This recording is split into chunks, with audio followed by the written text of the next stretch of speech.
Wildlife Corridors study of $1.6b bypass reveals feral animals the biggest users.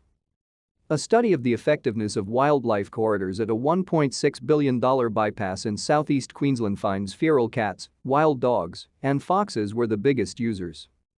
Key points: about 75% of wildlife using the underpasses, viaducts, and culverts were invasive species. One koala was spotted on camera traps at the corridors in a year, while 7 were killed on the road. Researchers say the findings will help inform future road planning.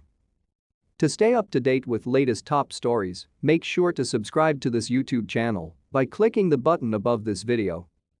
Researchers from University of Southern Queensland, USQ, spotted only one koala and a handful of native animals using the crossings under the recently opened Toowoomba bypass throughout a 12-month study using camera traps to monitor animal movements.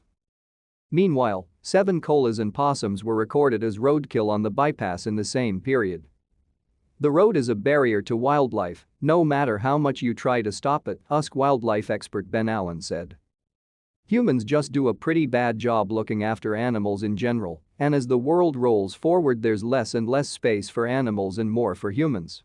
About 75% of wildlife using the underpasses, viaducts, and culverts were invasive species. How does anyone make a fence or tunnel or structure to help a possum, but not a cat? Dr. Allen said. Only one koala was detected at the corridors, while 7 koalas and possums were killed on the road in the same period. Supplied, USQ, no koala-friendly road. The report will be given to the Department of Transport and Main Roads and recommends ongoing monitoring. It suggests investment in fences and underpasses are, in many cases, not that good at reducing actual risks to native fauna. The only caveat is time, and Dr. Allen said native animals took a while to get used to new wildlife corridors and more monitoring was needed. It's entirely expected to see not many of them using it in the first instance, and we would hope when you come back in the future a lot more of them are using it, he said.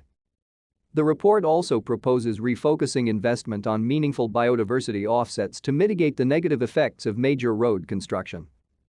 That could include the creation of feral-free wildlife reserves or more effective control of feral animals in fragmented wildlife areas disturbed by human infrastructure. The wildlife corridors at the Toowoomba bypass have so far been frequented by mostly feral animals. Supplied, USQ, the Australian Koala Foundation is staunchly opposed to offsets and questions the efficacy of wildlife corridors. We just believe there is no such thing as a koala-friendly road, Foundation Chair Deborah Tabbert said.